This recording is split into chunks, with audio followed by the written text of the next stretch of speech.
Hitimisho la mafunzo kwa wafanyakazi wa nyumbani ikiwa ni sehemu ya mradi wa kuboresha utambuzi na mazingira ya kazi hiyo, kujua haki na wajibu wao kazini.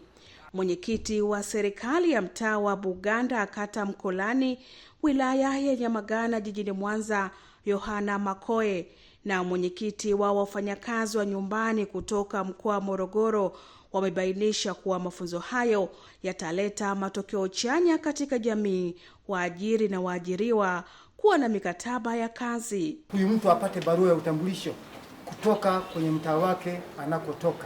Na hii sasa inatusaidia sisi, hata kama mfanyakazi huyu amepata changamoto, tuna uwezo wa kuipata familia yake kupitia barua ambayo tumeipata kwa kiongozi mwenzetu, mwenyekiti wa mtaa, mwenyekiti wa kijiji ama kitongoji. Tutambue kwamba mkataba wa maandishi si lazima tupatiwe kama wafanyakazi wa nyumbani, kwa sababu sisi wafanyakazi wa nyumbani ni kama wafanyakazi wengine. Endapo mimi bosi wangu ataniambia hivi, huyu sio mfanyakazi wangu au hajanilipa stahiki zangu, kipi mimi kitanitambulisha kwa ni ule mkataba wangu wa ajira wa maandishi. Kuboreshwa kwa kima cha chini cha mshahara kwa wafanyakazi wa nyumbani ambako kumefanywa na serikali kutoka kiasi cha shilingi 60,000 hadi shilingi 80,000 kutawasaidia kuongeza tija kwa wafanyakazi hao na kupiga hatua za kimaendeleo. Kwa sababu elimu imetoka, na tunashukuru kwa sababu serikali inajaribu kutoa utaratibu wa kiserikali ambao ni utaratibu wa kisheria, kwamba tulikuwa tunajua kwamba kima cha chini ilikuwa ni 60,000 kwa mfanyakazi wa ndani, lakini tushukuru kwa sasa tumepata taarifa mpya kwamba kuanzia mwaka 26 sasa kiwango kimepanda, imekuwa ni 80,000. Kwanza nimejifunza